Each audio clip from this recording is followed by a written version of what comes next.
안녕하십니까. 대한민국 최고의 사회적 가치 트렌드 뉴스 닥터 SB의 나석권입니다. 본격적으로 가을이 시작하는 9월이 되었습니다. 무더웠던 여름이 가고 점차 시원해지면서 산책을 즐기기 좋은 계절인 만큼 무거운 짐들은 잠시 내려놓고 힐링할 수 있는 시간이 되시길 바라겠습니다. ESG 업계는 어떤 변화가 있었을지 기대해 보면서 첫 번째 소식 만나보시겠습니다. 안녕하세요. 사회적가치연구원의 유미연입니다. 전 세계적으로 화석연료를 줄이기 위한 협의가 있어 왔음에도 은행권에서 화석연료와 관련된 대출이나 투자 등이 진행되고 있는 것에 대해 비난이 끊이지 않고 있습니다. 최근 시티그룹과 뱅크 오브 아메리카의 연례 주주총회가 온라인으로 열렸음에도 불구하고 기후변화 운동가들이 은행 앞에 나타나 화석연료에 대한 대출에 항의하는 모습이 보였습니다. 그러나 이번 주주 결의안에서는 새로운 화석연료 프로젝트의 자금 조달 중단을 요구하는 지지율이 작년에 비해 줄어들면서 이 항의에 대한 영향은 사실상 거의 없었습니다. 게다가 기후 전환 전략 승인을 요구하는 투표에서도 미국 기업의 주주들은 회의적인 태도를 보이고 있다고 하죠. 최근에는 골드만삭스의 ESG 주식형 펀드가 상장 폐지 경고를 받는 등 투자자들은 ESG 전용 펀드에 대해 냉담한 반응을 보이고 있습니다. 그래서 일부 투자자들은 다른 자산군으로 눈을 돌리고 있습니다. 기존에는 청정 재생에너지에 투자하기 어려웠었지만 2022년 미국의 기후 인센티브로 인해 공급이 확대되고 있습니다. 이러한 변화로 인해 사모펀드들도 임팩트 투자 펀드를 출시하고 있습니다. 하지만 투자자들은 사모펀드의 임팩트 보고서를 통해 투자 결정을 내리는데 어려움을 겪고 있습니다. 지표가 미흡하거나 입증되지 않은 수준에 머무르고 있다는 비판도 있습니다. 이제는 새로운 펀드와 투자를 평가할 수 있는 명확한 지표가 필요한 시점이라 볼 수 있습니다. 저희 사회적 가치 연구원의 가장 중요한 일 중 하나가 사회적 가치를 측정하는 것이죠. 측정하고 평가 지표를 만드는 것이 ESG 생태계 발전에 중요하다는 것을 다시 한번 생각하게 됩니다. 저희도 열심히 하겠습니다. 다음은 어떤 내용이 준비되어 있을지 함께 보도록 하시겠습니다. 안녕하세요. 사회적가치연구원의 김민규입니다. 이제는 모르는 사람이 없을 정도로 챗 GPT는 우리의 생활 속으로 들어와 있죠. 그 외에도 다양한 인공지능 기술이 비약적으로 발전하면서 편의성이 높아졌지만 무분별한 사용으로 다양한 문제가 발생하면서 전 세계적으로 인공지능에 대한 규제가 요구되고 있습니다. 일부 전문가들은 인공지능 규제를 위해 국제적인 규범을 차용해야 한다고 주장하고 있죠. 특히 올해는 인공지능 기술이 급격히 발전한 해입니다. 일론 머스크, 스티브 워즈니악 등의 AI 전문가들도 이 기술이 인류에 미칠 위험에 대해 경고하고 있습니다. 이에 따라 각국에서는 인공지능 규제를 위한 다양한 논의를 진행하고 있습니다. G7은 AI의 신뢰성 유지를 위한 새로운 표준의 필요성을 언급하였고, EU는 AI 법안을 통해 시스템을 안전하고 투명하게 만들기 위한 노력을 하고 있습니다. 그럼에도 불구하고 인공지능에 대한 국제적인 협력이 필요하다는 공감대가 점점 커지고 있습니다.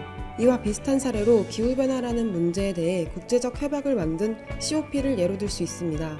매년 열리는 COP를 통해 구체적인 기후 목표가 설정되어 전 세계가 같은 목표를 향해 나아가고 있죠. 하지만 이러한 국제적인 협의에도 여전히 탄소 배출량은 기록적인 수준을 보이고 있는데요. 이는 의사결정을 위해 200개에 가까운 국가들의 협의가 필요하기 때문에 결정이 늦어지는 부작용이 있는 것도 사실이죠. 이러한 선례를 참고하여 인공지능 문제에 대해 COP와 같은 전 세계적인 규제 및 협의체를 구축할 필요가 있어 보이며 의사결정에 있어서도 좀 더 효율적으로 할 수 있는 방안을 고려해야 하지 않을까 합니다. 인공지능에 의한 디스토피아적 미래는 영화나 드라마 등에 심심치 않게 사용되는 소재입니다. 개인과 기업이 인공지능의 기술 발전과 규제에 대해 관심을 갖고 윤리적으로 활용하게 된다면 우리의 삶을 더욱 윤택하게 할 수 있는 기술이 되지 않을까 합니다. 자, 그러면 마지막 소식을 만나보겠습니다. 안녕하세요. 사회적가치연구원의 정지인입니다. 매년 전 세계적으로 발생하는 폐타이어가 10억 개가 넘는다는 것을 알고 계셨나요? 게다가 타이어는 여러 가지 성분의 합성 고무와 철사, 섬유까지 다양한 재료가 섞여 있어 재활용도 어렵습니다. 그래서 오랜 시간 동안 노후 타이어 처리는 환경 문제로 알려져 왔는데요. 최근에는 많은 국가에서 타이어 재활용을 의무화하는 강화된 환경법이 시행되고 있습니다. 타이어 재활용은 전기 생산을 위해 타이어를 태우거나 보조 연료를 사용하는 에너지 회수 재활용이 일반적입니다. 하지만 이렇게 되면 지구 온난화를 초래하는 오염 물질을 발생하는 문제가 있죠.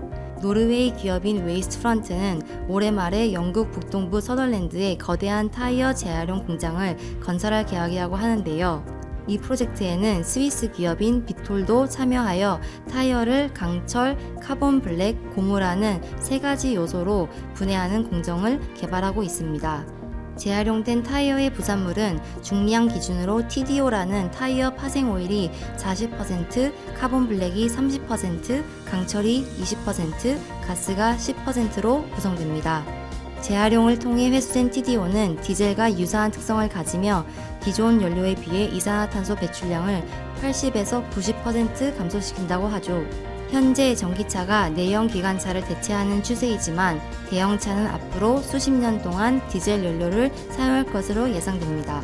따라서 운송수단이 전기화로 전환되는 동안 타이어 재활용 기술은 전체 배출량 저감에 유용한 역할을 할 것으로 기대됩니다. 이러한 연구는 지속가능한 에너지 생산과 탄소 배출 감소에 대한 새로운 기회를 제시하고 있습니다.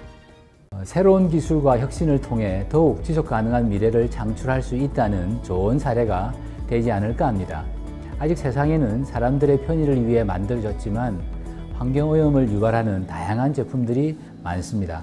편리함과 지속 가능성 두 마리 토끼를 잡을 수 있는 많은 기술들이 발전되기를 기대해 봅니다. 쿠바의 시인이자 독립운동가인 호세 마르티는 지금 당장 시작하지 않으면 당신이 원하는 미래는 결코 오지 않을 것이다 라고 말을 했습니다.